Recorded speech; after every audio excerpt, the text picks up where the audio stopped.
What does heaven look like? Magandang araw ng Miyerkules, kapanalig. Ipinagdiriwang po natin ngayon ang kapistahan ni San Alfonso Rodriguez. Ito po si Sister Rose Agtarap ng Daughters of St. Paul para sa mabuting balita. Tayo na pong magnilay sa Ebanghelyo ngayon.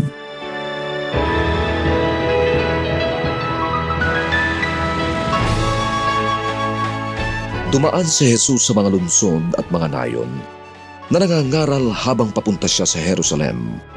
May nagtanong sa kanya, Panginoon, kakaunti nga ba ang maliligtas?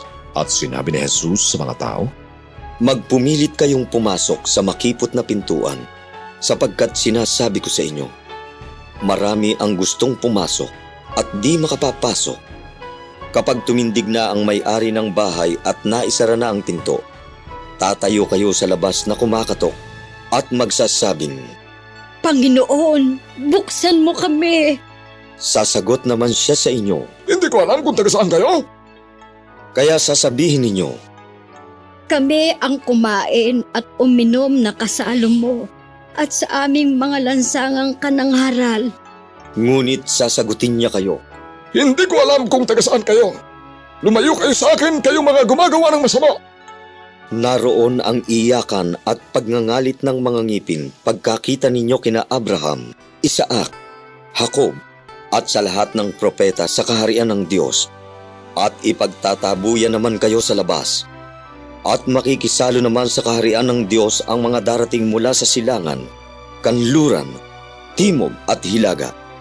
O, may mga huli ngayon na mauuna at may mga una na mahuhuli.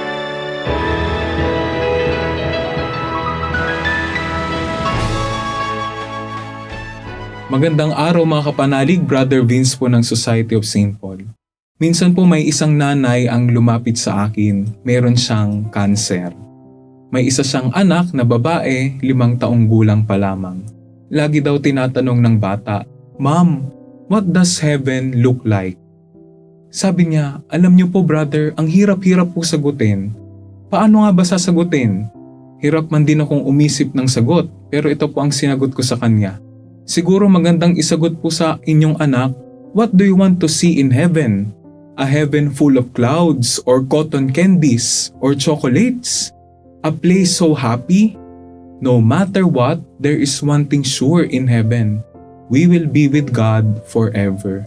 And that what's make heaven happy, joyful. Mga kapanalig, tampok ang tema ng kaligtasan sa ating mabuting balita ngayong araw. Kung pakikinggan natin, tila ba mahigpit si Jesus sa usapin ng pagliligtas.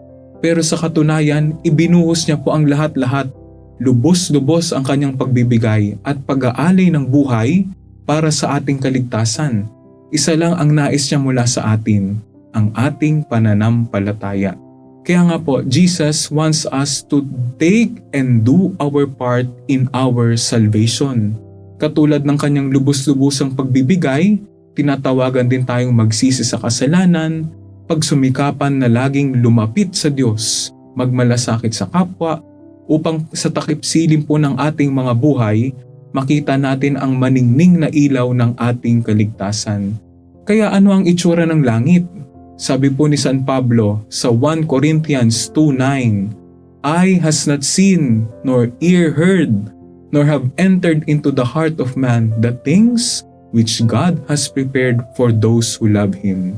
Excited man po tayo sa pagpunta sa langit, pero sana pagsumikapan nating makamit ang langit habang nandito pa tayo sa mundo. Amen.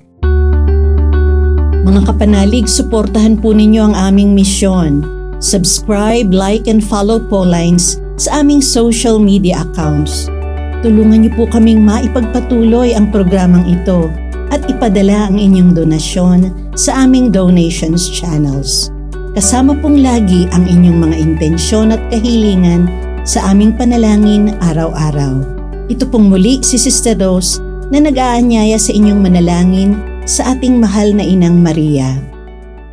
O mahal na Birhen ng Santo Rosario, pakinggan mo po ang aming mga kahilingan. Sa bawat panalangin namin sa mga butil ng Santo Rosario, madama nawa namin ang iyong makainang pagmamahal at pag-aaruga. Inilalapit po namin sa iyo ang aming kahinaan, kasalanan at kakulangan, ang aming mga suliranin, sakit at kalumbayan. Umaasang ang lahat ay idudulog mo sa iyong anak na si Jesus. Ipagkaloob mo nawa sa amin ang kapayapaan, katarungan at kasaganaan. Amen.